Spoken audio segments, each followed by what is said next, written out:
Hi hello welcome to post 360. నేను మీ మురళి రాపల్లి. డబ్బు ఉంటే చాలా మనం ఏదైనా సాధించవచ్చు. నువ్వు ఎన్ని తప్పులు చేసినా కూడా దర్జాగా బయట తిరగవచ్చు. డబ్బు అధికారంతో దేశాలను ఏలేస్తున్నారు చాలామంది. అయితే మర్డర్ చేసి కూడా తప్పించుకోవచ్చు. మన తెలంగాణలో బండి సంజయ్ కొడుకులాగా మైనర్ బాలికపై దాడి చేసి పోక్సో చట్టం పట్టా బయటికి రావచ్చు. కానీ సామాన్యులకు అది సాధ్యం కాదు. కేవలం డబ్బు బలం ఉన్నటువంటి అధికారులకు మాత్రము ఇది సాధ్యమవుతుంది. ఈ విషయం నేను మళ్ళీ మీకు ఎందుకు చెప్తూ అంటే అయిపోయిన పాత చింతకాయ పచ్చడిని మీకు చెప్పాలని కాదు. రీసెంట్గా రోడ్డు ప్రమాదంలో జనసేన పార్టీకి సంబంధించినటువంటి లింగమనేని రమేష్ అని ఉంటాడు. ఈ జనసేన పార్టీ నుంచి రీసెంట్గా ఆయనకి ఎంపీ ఇచ్చారనమాట. లింగమనేని కుమారుడు సంజూష్ ఆయన అతనికి ఉన్నటువంటి స్పోర్ట్స్ కార్ని చాలా వేగంగా నడుపుతూ ఒక యువతిని గుద్ది చంపేయడం జరిగింది మన మాదాపూర్లో, హైదరాబాద్లో. చంపేసినప్పుడు అరెస్ట్ చేయాలి కదా, మరి అరెస్ట్ చేశారా? లేదు, ఎఫ్ఐఆర్ ఇష్యూ చేశారు. అసలు ఇతని గురించి మీకు చెప్పాలంటే చంద్రబాబు నాయుడు గారు చాలా తోడుగా ఉంటారు ఈయనకి. చంద్రబాబు నాయుడు గారు ఇప్పుడు ఉంటున్నటువంటి గెస్ట్ హౌస్ కూడా లింగంనేని గెస్ట్ హౌస్, కరకట్ట మీద ఉన్నటువంటి గెస్ట్ హౌస్. ఇప్పటివరకు ప్రభుత్వ ధనంతో దానికి దగ్గర ఒక 10 కోట్లు పెట్టి లాంఛనంగా అన్ని మరమ్మతులు, కొత్త టెక్నాలజీలు, కొత్త లైట్లు చాలా ఏర్పాటు చేశారు లింగంనేని గెస్ట్ హౌస్ పైన. సో అటువంటి ప్రియమైనటువంటి వ్యక్తి. అదేవిధంగా పవన్ కళ్యాణ్ గారికి కూడా లింగమనేని గారే ఆయన ఇల్లు కట్టుకోవడానికి స్థలాన్ని ఇచ్చారంటూ గతంలో వార్తలు కూడా వచ్చాయి. కాబట్టి లింగమనేని గారితో అటు చంద్రబాబు నాయుడు గారికి కానీ ఇటు మన పవన్ కళ్యాణ్ గారికి కానీ చాలా ప్రేమ అభిమానాలు ఎక్కువగా ఉన్నాయి. పైగా చంద్రబాబు నాయుడు గారికి రేవంత్ రెడ్డి గారికి ఉన్నటువంటి అన్యోన్యత గురించి కూడా మనందరికీ తెలుసు. అక్కడ ఓటుకు నోటు కేసు దగ్గర నుంచి ఇక్కడ అమీర్పేటలో మన స్వర్గీస్తులు నందమూరి తారక రామారావు గారు విగ్రహం పెట్టే వరకు కూడా వారు ఒకరికొకరు సహకరించుకుంటూనే ముందుకు వెళ్తున్నారు.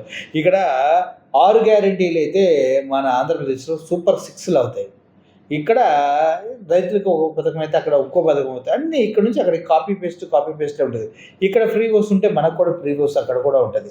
సో మనకన్నా ఒక సంవత్సరం ఎలక్షన్స్లో ఏ స్ట్రాటజీతో అయితే రేవంత్ రెడ్డి ముఖ్యమంత్రి అయ్యాడో అదే స్ట్రాటజీని, అదే ఫార్ములాని చంద్రబాబు నాయుడు గారు కూడా వాడి ఫేక్ ప్రామిస్లు గట్టిగా చేసి అధికారంలోకి రావడం జరిగింది. సో ఇదంతా పక్కన పెడితే అత్యంత ప్రీతిపాత్రమైనటువంటి లింగమనేని రమేష్ గారిని వాళ్ళ కుమారుడిని రక్షించడం కోసం పెద్ద వ్యక్తులు దిగి పోరాడుతూ ఉన్నారని అర్థమవుతుంది. ఇప్పుడు చనిపోయిన యువతి ప్రాణాల కన్నా కూడా పాపం మన రమేష్ కుమార్ని కాపాడటం కోసమే చాలా కష్టపడుతూ ఉన్నారంట.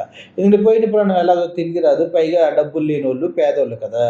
అమ్మాయి పాపం అక్కడ చిన్న జాబ్ చేసుకుంటూ ఉంటుందంట. అటువంటి చిన్న ప్రాణాలకి వాల్యూ ఉంటుందా చెప్పండి? చిన్న ప్రాణాలకి వాల్యూ ఉండదు, చిన్న వయసులో అగత్యాలు చేసిన వాల్యూ ఉండదు. సో అధికారం వల్ల వీళ్ళని కాపాడుతూ ఉంటుంది అనమాట. అయితే సంజూస్లో BNS 106 సబ్సెక్షన్ 1 కింద కేసు అనేది నమోదు చేయడం జరిగింది. అయితే ఇవన్నిటినీ మీరు కనుక గమనించినట్లయితే స్పోర్ట్స్ కార్తో ఫాస్ట్గా గుద్దిన వ్యక్తి బాగానే ఉన్నాడు, మార్టిన్ కార్ ఇది. నెక్స్ట్ చనిపోయిన ప్రాణాలు వదిలేసిన పాప జీవితం ఏమైందో ఎవరికి తెలియదు, వాళ్ళు బతికేందే తెలియదు. కానీ ఇప్పుడు ఎవరైతే డబ్బుతో బలంగా ఉన్నారో లింగమనేని రమేష్ బాబు గారి కుమారుడు లింగమనేని సంజూష్, అతన్ని కాపాడటం కోసం ఇటు ఇరు రాష్ట్రాలకు సంబంధించినటువంటి పెద్దలు తలమునకలై ఏం చేయాలి, ఎలా చేయాలి, ఎంతలో సెటిల్ చేయాలి, ఎలా కేసులు పడకుండా కాపాడాలన్న విషయాన్ని చాలా తీవ్రంగా పరిశీలించి అన్యాయం చేయడానికి సిద్ధపడినట్టుగా తెలుస్తుంది. మీరేమంటారు? చనిపోయిన ప్రాణం తిరిగి రాదు, ఓకే, దానికి నేను ఒప్పుకుంటా. మరి తప్పు చేసినోడికి జైలు శిక్ష పంపించాలి కదా. అంటే ఇప్పుడు గతంలో సిదిరి అప్పలరాజు కొడుకు చిన్న యాక్సిడెంట్ చేస్తే అక్కడ కూడా ప్రాణం పోయింది. నేను చిన్న యాక్సిడెంట్ అంటలేదు, చిన్నవాడు యాక్సిడెంట్ చేశాడు. అక్కడ కూడా అధిక స్పీడ్తోనే చేసి ఉండొచ్చు.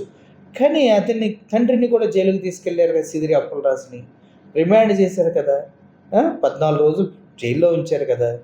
మరి ఇప్పుడు లింగమనేని రమేష్ గారిని కానీ లింగమనేని సంజూష్ని కానీ అలాగే చేయగలరా? మరి చంద్రబాబు నాయుడు గారు ఏమంటారు ఈ కేసు విషయంలో? అంటే గతంలోనే ఇటువంటి కేసులు ఎన్ని సిదిరి అప్పలరాజు కాన్స్టిట్యున్సీలోనూ కూడా వాళ్ళందరి గురించి పట్టించుకోలేదంటే దీని గురించి కూడా పట్టించుకోరు. ఎందుకంటే రాజకీయ కక్ష సాధింపులో భాగంగా సిదిరి అప్పలరాజుని జైలుకి పంపించారు కానీ చంద్రబాబు నాయుడు గారికి అత్యంత ప్రీతిపరమైనటువంటి లింగమనేని రమేష్ గారిని ఎందుకు పంపిస్తారు? లింగమనేని రమేష్ కొడుకు సంజూస్ని ఎందుకు పంపిస్తారు? వాళ్ళని కాపాడటం కోసం 2 రాష్ట్రాలు అడ్డంగా నిలబడిపోవు. అందుకే ఉండాలి, డబ్బు ఉండాలి, లేకపోతే బలం ఉండాలి. అది అర్థం చేసుకోండి. చంపేసినా కూడా శిక్షలు పడవు, పోక్సో కేసులు పడినా కూడా రక్షించుకొని తీసుకురావచ్చు. సామాన్యుడికి పోక్సో కేసు పెద్ద కేసు, సామాన్యుడికి 10-20 సంవత్సరాలు జైల్లో పెట్టచ్చు. ఇక్కడ లింగమనేని సంజూస్ ఒక మహిళని ఒళ్ళు బలిసి అతి స్పీడ్తో వెళ్ళి గుద్దేసి చంపేస్తే దానిపైన మాత్రం మన వాళ్ళు మాట్లాడరు. అది అసలు హైలైట్. మన రాష్ట్రం వ్యక్తి పక్క రాష్ట్రం గుర్తిస్తే మాట్లాడరు.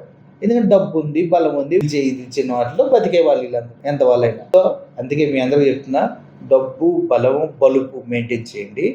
ఎవడొచ్చినా కూడా మనకు వెళ్ళవచ్చు. Thank you for watching this video. Murali Sen గారు, థ్యాంక్ యూ సో మచ్.